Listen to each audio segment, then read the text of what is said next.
This is Channel 25 WVTT Olean. Now, from the Twin Tiers' biggest broadcast news operation, this is the 6 o'clock report with Jeff Andrulonis and Alexa Olson.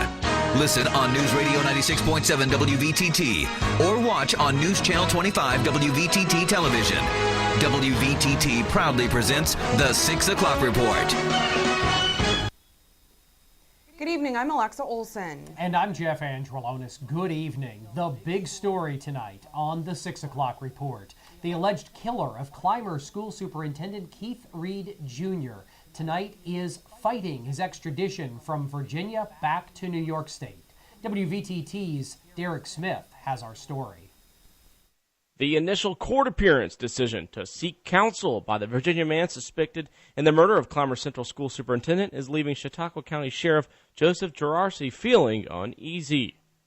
All the judge did was ask him if he wanted counsel, and he said yes, and he adjourned the proceeding until the end of the month. Then the attorney would determine whether or not he would waive extradition. If he doesn't, then I assume they'll schedule another hearing. And so it could be anywhere from 30 to 90 days. And because of the later hearing, Chautauqua County District Attorney David Foley says he has to issue a governor warrant so an extradition hearing can get underway.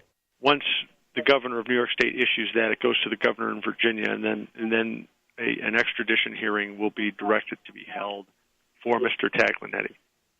Additionally, authorities are building a case against Taglianetti up here. Evidence includes a gun found in Taglianetti's car and a surveillance video that shows the presence of Taglianetti requesting Reed's information at the Clymer Central School just days before the shooting.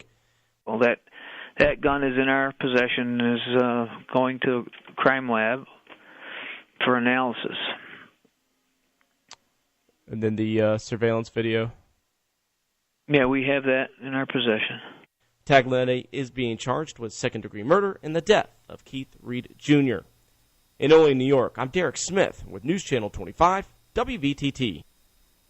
That surveillance video caught suspect Anthony Robert Taglianetti at the Clymer School building looking for Reed. Witnesses say that Taglianetti gained access to the school building. He was never asked to sign in and was asking a secretary for a substitute teacher application. We now know Taglianetti was using that as an excuse to allegedly get more information on Reed. Construction crews have been progressing with the East State Street project, and this week they will begin resetting the sidewalks. But have local businesses been affected by having their sidewalks out of commission? WVTT's Ashley Masala has that story. Before East State Street construction was approved this past summer, there was some major concern that local businesses would be affected. But just how much of an impact has the project had? According to Napoli's Pizza and Pool Mart, their businesses haven't been affected too badly despite being located in the heart of the East State Street construction.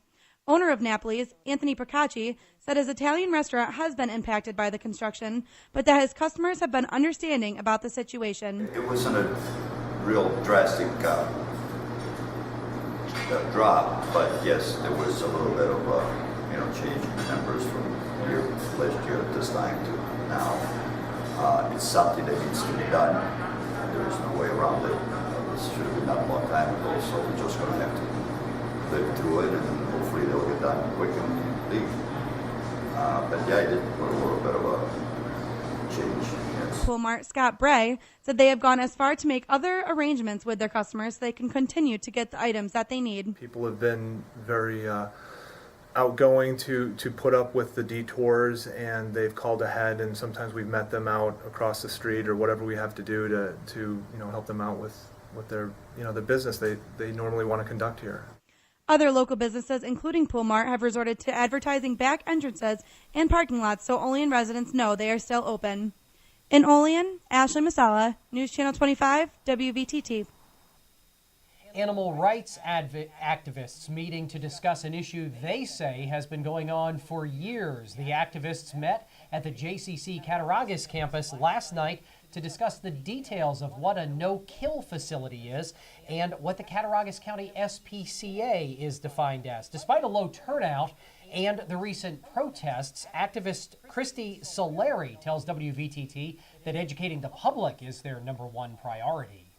With all of the recent criminal activities going on at the shelter, it's kind of brought this to the forefront. We want to educate the public on what a no-kill is, because we feel like they've been uneducated and kind of been sold a false bill of goods on what a no-kill really is. We've heard a lot of stories of people who have been turned away for volunteering, and employees that are now disgruntled because they don't like the way that the shelter's being run and things like that. So we want to kind of help everybody, help the animals and help the community at the same time.